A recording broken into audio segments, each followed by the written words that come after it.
হ্যাঁ বন্ধুরা, tomato sauce বানানোর জন্য কী প্রসেস ব্যবহার করব আমি আপনাদের দেখাবো।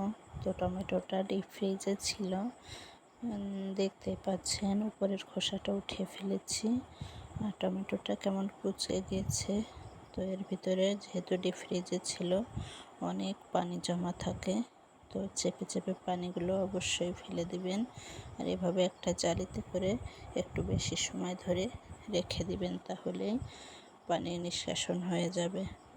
তো যে আমার অনেকটাই হয়ে গিয়েছে, এখন প্রসেস করব।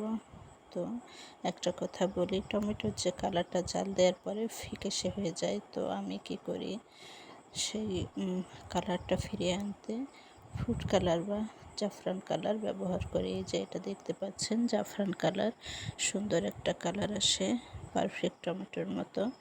তো এই যে দিয়ে দিলাম, সুন্দর একটা কালার আসবে। আপনারা এভাবে